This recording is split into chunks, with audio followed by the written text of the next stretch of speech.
स्त्री का कौन सा अंग छूने से पुरुष हो जाता है भिखारी। जय श्री कृष्णा। दोस्तों, अंग की बात करें तो स्त्री और पुरुष दोनों के अंदर ये दोष पाए जाते हैं। मित्रों, अंग दोष की बात करें तो स्त्री और पुरुष दोनों के अंदर ये अंग दोष पाए जाते हैं।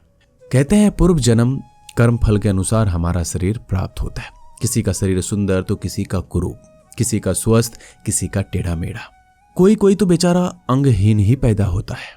ये सब हमारे साथ हमारे पूर्व कर्म से जुड़ा होता है। किसी को विधाता ने स्वस्थ बनाकर भेजा है तो किसी को रोगी।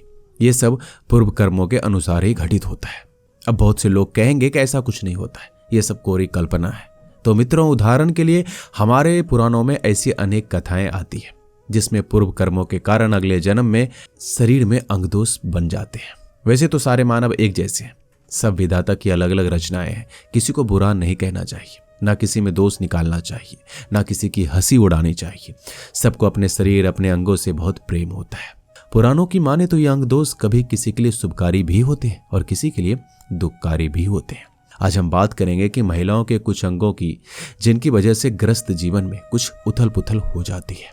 भविष्य पुराण में बताया गया है स्त्रियों के अंगों के बारे में कि कौन सी स्त्री पति के लिए, ससुराल के लिए शुभ फल देने वाली होती है और कौन सी स्त्री रोग दुख दरिद्र लाने वाली होती है। पहले बात करते हैं सुख प्रदान करने वाली महिलाओं की। कहते हैं जिस स्त्री के पैर के तलवे समतल होते हैं, बीच में उठे हुए नहीं होते और लाल कमल की तरह कोमल होते हैं, उनके चरण उत्तम माने गए हैं। ऐसी नारियां सुख भोग प्रदान करने वाली होती है। नंबर 2, जिस स्त्री के पैर की उंगलियां आपस में मिली हुई हो, सीधी और गोल हो, छोटे और चिकने नाखून वाले हो, तो ऐसी स्त्रियां बहुत ही भाग्यशाली होती है। वो स्त्रियां महारानी की तरह जीवन व्यतीत करती है। नंबर 3, जिसके नख चिकने होते हैं उन्हें सौभाग्य की प्राप्ति होती है। जिनके नख लाल होते हैं उन्हें अधिक मात्रा में धन मिलता है। जिनके नख उठे हुए होते हैं उन्हें पुत्रों की प्राप्ति होती है। जिनके नख सूक्ष्म होते हैं उन्हें राजस्व की प्राप्ति होती है। मित्रों, नंबर 4 पे है बिल्ली और सिंह के समान घुटनों वाली स्त्रियां। ये स्त्रियां लक्ष्मी की प्राप्ति करने वाली होती है। अब बात करते हैं उनकी जो स्वयं के लिए और परिवार के लिए शुभकारी नहीं होती है। भविष्य पुराण में यह बताया गया है कि जिस स्त्री के चरण रूखे और फटे हुए रहते हैं, मांस रहित होते हैं और नाड़ियों से युक्त होते हैं, ऐसी स्त्री दरिद्र और दुर्भाग्य कही गई है। ऐसी स्त्री जहां भी जाती है गरीबी आती है। जिन स्त्रियों के जंघा पर रोम होते हैं वो कष्ट का अनुभव करती है। नंबर 3, जिन स्त्रियों के मांसल ऊपर की ओर खिंची हुई होती है वो बहुत ही घूमने फिरने वाली होती है। नंबर 4, कौवे के समान जंघे वाली और भूरी स्त्री अत्यंत बकवादनी होती है। ऐसी स्त्रियां पति का नाश करने वाली होती है। नंबर 5, कलश के समान घुटने वाली स्त्रियां अधिक मार्ग चलने वाली होती है। नंबर 6, मांस रहित घुटने वाली स्त्रियां उल्टा होती है। नंबर 7, छोटी नसों से व्याप्त घुटने वाली स्त्रियां हिंसक स्वभाव वाली होती है। नंबर 8, कमजोर और कुरूप घुटने वाली स्त्रियां धनहीन होती है। नंबर 9, अत्यंत भूरे और लाल रंग वाली नारियां विष के समान समझनी चाहिए। ऐसी स्त्री एक सप्ताह के भीतर पति का नाश करने वाली होती है। नंबर 10, जिस स्त्री के हाथ फटे हुए, रूखे, ऊंचे, नीचे और छोटे बड़े होते हैं वो कष्ट भोगने वाली होती है। नंबर 11, कमजोर गर्दन वाली स्त्री निर्धन होती है। नंबर 12, बड़े आकार की गर्दन वाली दुख संताप प्राप्त करती है। नंबर 13, गधे के समान स्वर वाली स्त्री, कौवे के समान स्वर वाली स्त्री और फूटे कांसे के समान आवाज निकालने वाली स्त्रियां रोग, शोक और दरिद्रता प्राप्त करती है। नंबर 14, कुत्ता, सियार और कुएं के समान चलने वाली स्त्री नंदनीय होती है। मृग के समान चलने वाली स्त्री दासी बनती है। नंबर 15, गहरे पीले रंग की आंखों वाली स्त्री या लंबी आयु पाकर दुख भोगने वाली होती है। नंबर 16, जो स्त्री उठे हुए नेत्र वाली होती है वो जवानी में मृत्यु प्राप्त करती है। नंबर 17, लाल और विलक्षण आंखें वाली, धूमिल और प्रेतों के समान नेत्र वाली स्त्रियां सर्वदा वर्जनीय है। कुत्तों के समान नेत्र वाली को भी दूर से ही त्याग देना चाहिए। नंबर 18, गधा, ऊंट, नेवला और उल्लू के समान कानों वाली स्त्री महान दुख भोगती है और इधर उधर भ्रमण करने वाली होती है। नंबर 19, जिनके गालों पर रुए हों ऐसी स्त्रियां दूषित कही गई है।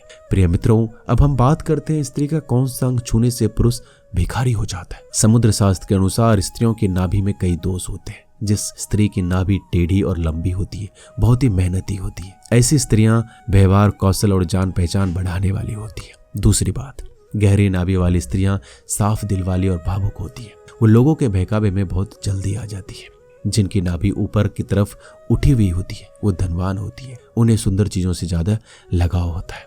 गोल नाभि वाली स्त्रियां अत्यंत गुणी होती है और उनके अंदर करुणा भी होती है। जिनकी नाभि समतल होती है वो कष्ट पहुंचाने वाली होती है, उनसे सावधान रहना चाहिए। वो कुछ ना कुछ कमियां निकालने वाली होती है।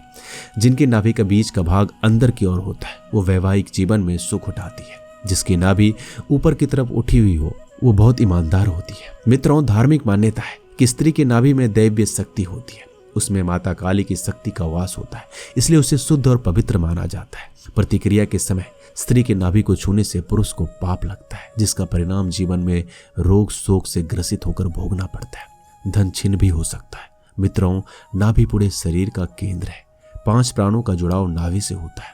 शरीर का पोषण नाभि से ही होता है। पूरे शरीर की नाड़ियां नाभि से लिंक होती है। गर्भ के अंदर बच्चा भी अपनी नाभि से ऊर्जा लेता है, इसलिए ध्यान रहे पुरुष अपवित्र अवस्था में नाभि को ना छुए। मनुष्य को इन छोटी छोटी बातों का ध्यान रखना चाहिए जिससे आपका जीवन कलेश युक्त ना हो। स्त्री पुरुष के बीच विवाह संबंध एक बहुत ही महत्वपूर्ण संस्कार होता है। चाहे व्यक्ति किसी भी धर्म का हो, परंतु विवाह उसके जीवन का एक आधार है। और उस वैवाहिक जीवन में यदि खुशियां आ जाए तो जीवन स्वर्ग बन जाता है, और यदि वैवाहिक जीवन कलेश युक्त हो, दुखों से भरा हो, तो स्थिति नरक के समान हो जाती है। तो दोस्तों, ध्यान रहे अपने जीवन में सही साथी का चुनाव करें और उसको भरपूर प्यार और सम्मान दें। ये बात स्त्री और पुरुष दोनों के लिए है, क्योंकि ग्रस्त जीवन की गाड़ी चलाने के लिए स्त्री पुरुष दोनों पहिए होते हैं। दोस्तों, आपको ये जानकारी कैसी लगी हमें कमेंट में जरूर बताइएगा। मिलते हैं अगले वीडियो में, तब तक के लिए अपना ख्याल रखिएगा। जय श्री कृष्णा।